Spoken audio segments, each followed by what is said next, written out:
Bonjour à tous et bienvenue dans votre journal d'information locale. Au sommaire de ce vendredi 6 septembre 2013. Ce vendredi, Bertrand Rago, maire de Gravelines, et les élus de l'éducation ont visité les établissements scolaires gravelinois. Gros plan sur la réforme des rythmes scolaires. Ce jeudi, dans le cadre de la modernisation de la ligne SNCF Calais-Dunkerque, le réseau ferré de France a organisé une visite de chantier. Après la boutique Botania à Petit-Fort-Philippe, les deux gérantes se lancent un nouveau défi avec une nouvelle enseigne de décoration rue de la République à Gravelines.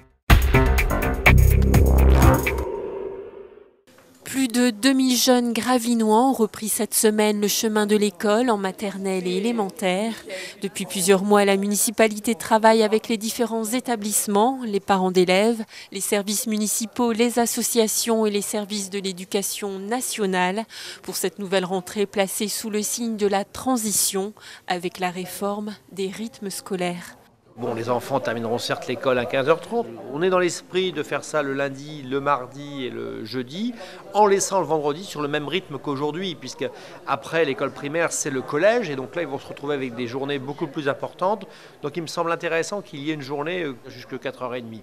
Donc 3 journées jusqu'à 15h30, ce qui permettra donc de faire des activités d'une bonne heure, avec les enseignants et aussi du personnel municipal.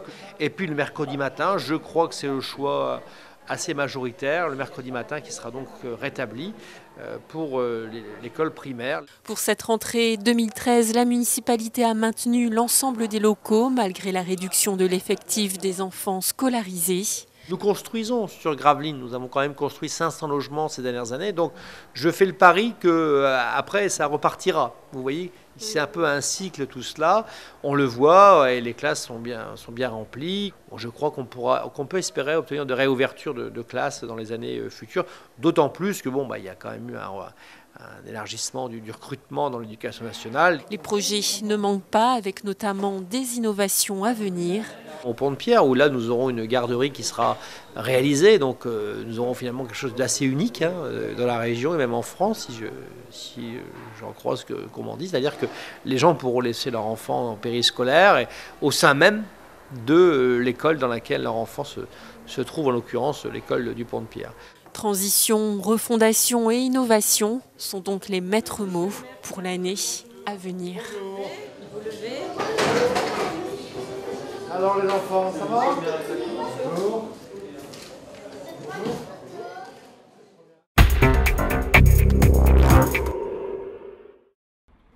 La ligne ferroviaire Calais-Dunkerque est en train d'être modernisée. 40 des 46 km constituant cette ligne seront entièrement remis à neuf.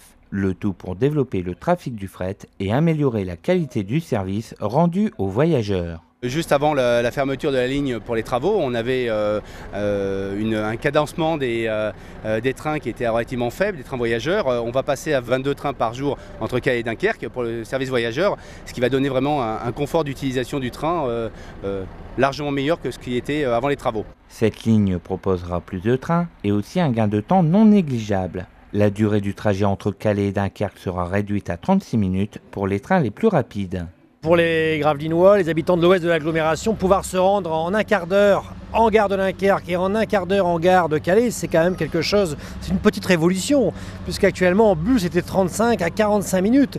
Donc là on passe vraiment sur une échelle temps tout à fait acceptable et qui va permettre, je pense, d'avoir un report du trafic automobile sur la 16 vers la voie ferroviaire. C'est aussi l'objectif.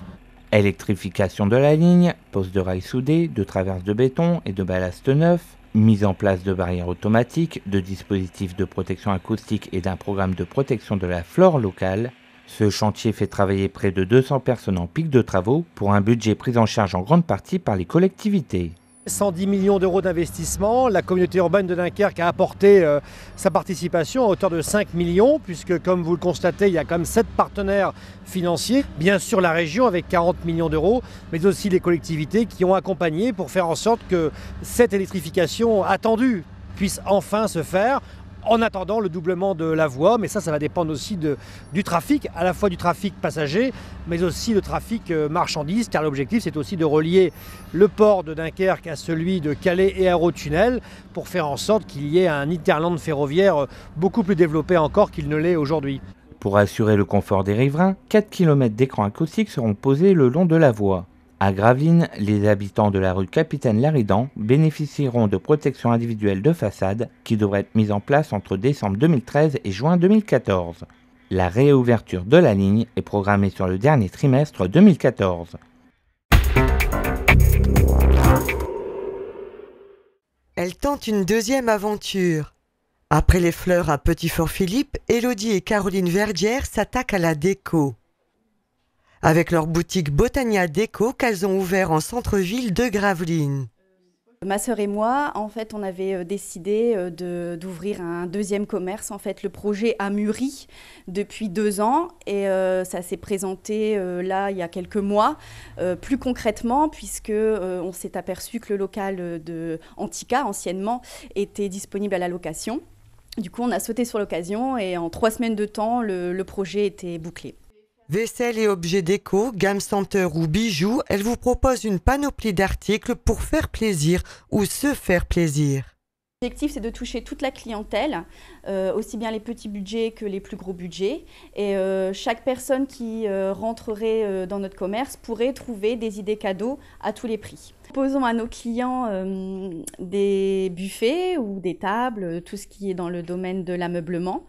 En un seul exemplaire, donc c'est ce qui fait notre force aussi, puisque notre clientèle qui chercherait un produit original et une exclusivité, elle pourrait trouver ici un seul exemplaire de meuble, il n'y en aurait pas de deuxième en fait. Des senteurs fleuries, une ambiance tendance et feutrée, l'agencement du magasin est soigné.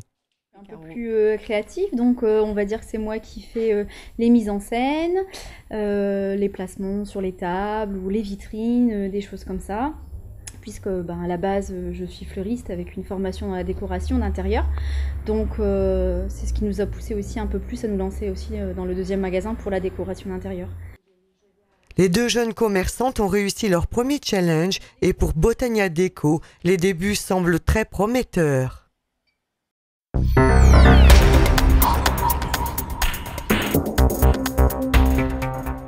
Voilà, c'est la fin de cette édition. Merci à tous de l'avoir suivi. Dès lundi, retrouvez un autre point sur la formation locale. Bonne soirée à tous sur Delta TV.